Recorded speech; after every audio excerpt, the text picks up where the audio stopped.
Screencast 1 by Matt Lark.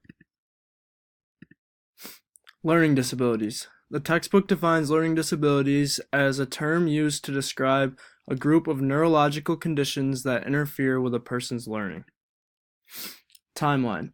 In 1973, Samuel Orton used the term strephosymbolia to describe a problem he found in children with reading difficulties. 1940 to 1960. Children with learning disabilities were just slow learners. 1963. Samuel Kirk suggests a new term called learning disabled at a meeting of parents with children of learning disabilities in Chicago. Late 1960s. The special education resource rooms are created. 1975. Public Law 94-142 is passed by Congress. Late 1980s. More inclusion is encouraged within schools. 1990. Public Law 94-142 is retitled and expanded into the Individuals with Disabilities Education Act. 1997. IDEA was reauthorized. 2007. The NCLB report card to Congress indicated continued growth and gains by America's school children, particularly among younger and minority students. 5 leaders. Samuel Orton, as mentioned before, was a neuropathologist who observed children who had trouble reading and defined them as having strephosymbolia. B.F. Skinner researched animal and human behavior, found a different approach called behavior modification, which was very popular in education in the 1960s. Samuel Kirk, a parent of a child who was disabled, who came up with a new term to call children with these disabilities learning disabled. Elena Boder played a large role in classifying learning disabilities into LD subtypes. Byron Rourke. Like Boder, Rourke also played a large role in classifying learning disabilities into LD subtypes. Public Law 94-142 and Section 504. Public Law 94-142 guaranteed that each handicapped aged 3 to 21 would receive a free and appropriate education in the least restrictive environment possible. This became known as the mainstreaming law. Section 504 is a civil rights act designed to help students who might not qualify under IDEA regulations. Eligibility under 504 is based on having an impairment which substantially limits one or more of major life activities. Causal factors. Familiar factor, difficult pregnancy, delivery, or prematurity, certain prenatal conditions, postnatal or birth trauma, early childhood exposure to harmful things. Incidence factors. Between 3 and 8% of children in the U.S. have ADHD. Approximately 1 in 150 children have autism, and 1 in 94 boys are diagnosed with autism. Primary characteristics. One indication of a learning disability is a perceptual deficit, and they are very common. Problems with reading are another indication. Co-occurring conditions. ADHD co-occurs with LD in approximately 1 out of every 3 individuals identified for special education services. Conduct disorder, sometimes a co-occurring condition with ADHD. Tourette syndrome, an inherited neurological disorder. Programs and setting in the least restrictive environment. If a baby is born at risk for a disabling condition, the local public school could be asked to provide help to the parents. Children who are 2 and younger can be referred to intervention services and specialists through their family doctors, or parents may request that the local early intervention team evaluate their child in their home or at a controlled location. For LD children from 3 to 5 years old, programs are available through the state's local early intervention team. Anatomy and function of the brain. The frontal lobe helps with problem solving. The temporal lobe helps with hearing and language. The parietal lobe helps with sensory such as taste, touch, pressure, and pain. The occipital lobe helps with visual information. And the cerebellum helps with balance and coordination. Implication of brain injury on learning. As the head is hit, the force of the primary impact pushes the brain to hit the back of the skull, causing a secondary impact. Brain and autism.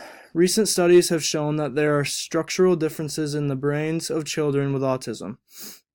Autism is a neurological disorder that severely affects a child's development. Autism follows a genetic pathway. ADHD in the brain.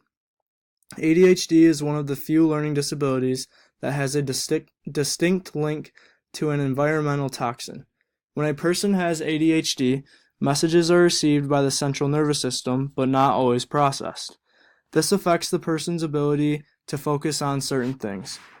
In children with hyperactivity, evidence shows there is more of the excitatory chemicals in their brains. Biochemical influences on learning.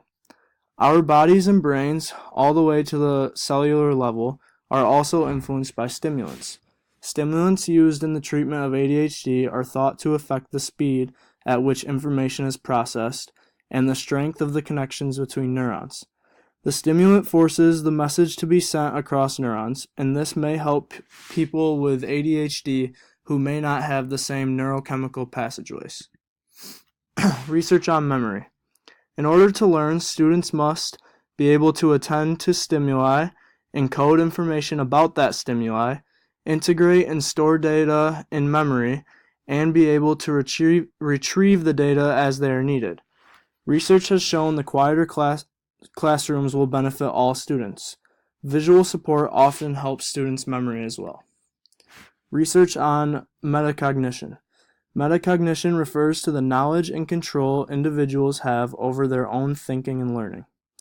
Teachers should use things such as note-taking, verbal self-mediation, mnemonics, and mapping and graphic organizers to help their students succeed in using this technique. Phonological processing problems. Phonologically based reading disabilities, or PRD, are characterized by difficulties acquiring alphabetic or phonetic reading strategies. This occurs in the left temporal area of the brain. Phonological processing problems may cause children to have trouble consistently spelling words correctly. Timeline of laws for LD. 1975, the Education of All Handicapped Children. 1990 and 2000, the IDEA. Section 504 Civil Rights Act was also around this time. And 2000, No Child Left Behind Act. Parental rights and law. Parents have the right to require confidential treatment of their children's records. Only a limited group of people within the school should have access to them. Review and inspect records. Have copies of all records and any documentation regarding their child on file with the school. Release records to non-school personnel when permission is obtained by the school in writing. Be notified in advance of any meeting pertaining to their child. They may bring anyone they wish to the meeting, and they may tape recorded meetings. Request an assessment for their child. Be apprised of the assessment, tools to be used, and have the child assessed in his own language. Request an independent evaluation at public expense if they do not agree with the district's evaluation. Have input into the development of the individual education plan. Refuse services or placement in special education. Have an independent, fully paid private school placement if it is deemed necessary to meet the child's needs. And request and have a fair hearing if disagreements arise in regard to identification, placement, or services. Comparison of IDEA and Section 504. The purpose of the IDEA is that it is a federal statute to ensure appropriate services for disabled children. Provides additional funds for eligible students, and is enforced by the U.S. Department of Education. The purpose of Section 504 is that it is a civil rights law to protect the rights of individuals with handicaps on programs that receive federal funding. It does not provide additional funds and is enforced by the U.S. Office of Civil Rights. Both laws dictate that there should be thorough documentation, and both laws require impartial hearings for parents or guardians who disagree with the identification, evaluation, and placement of student. Parents as advocates. The Learning Disabilities Association has information for parents about the types of educational legislation in place, sample form letters to send to schools, and information about different types of learning disabilities. Students' rights. The student has the right to Receive due process if she gets in trouble at school. The student shall know the charges. Be heard in defense of self and has the right to review all documents that support the charges. Be treated at all times with respect and courtesy by all members of the school staff. Receive a prompt hearing if he is suspended or faces expulsion or involuntary transfer. Expect a safe learning environment. Receive a free and appropriate education and be provided accommodations for her learning disabilities. Teachers have a right to work in a safe environment. Teachers have a right to be treated respectfully by their students. Teachers have a right to be able to teach. Teachers have an obligation to notify parents before beginning the evaluation process to set up an IEP. Teachers have an obligation to follow the guidelines set forth in the IEP. And teachers should realize that parents have the right, by law, to access and have copies of anything teachers add to a student's file. A behavior intervention plan is a plan put into place to teach and reward positive behavior. This can help prevent or stop behavior problems in school. Suspension rights. In deciding whether a suspension is justified, the due process officer looks not only for the total number of suspension days, but also at how the school dealt with each infraction. 1. Were teachers actually working with the student on behavioral goals? If so, how and how often? It's critical that teachers keep these logs. 2. When the student was referred to the principal for action, what action was taken? 3. Were the nature and severity of the offense considered before suspension was invoked? 4. Would another alternative have been more appropriate?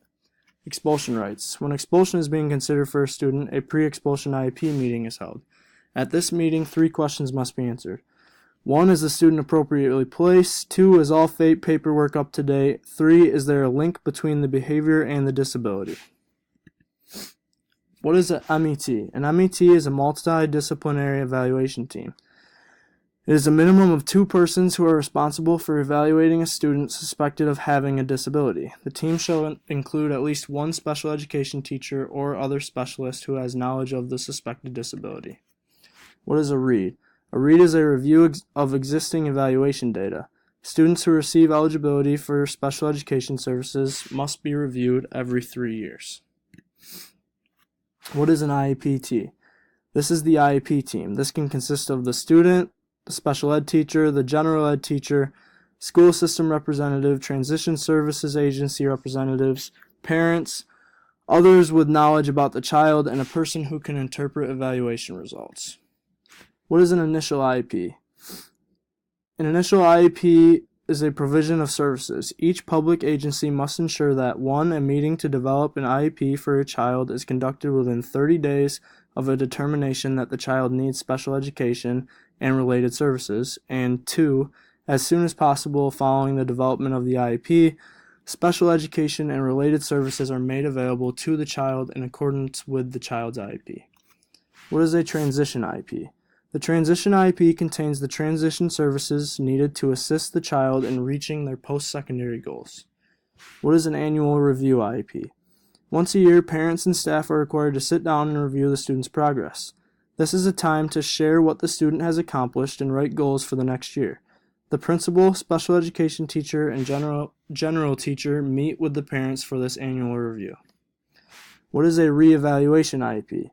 A reevaluation IEP is an evaluation that happens after your child's initial evaluation. A re-eval is a full-fledged look at your child's needs.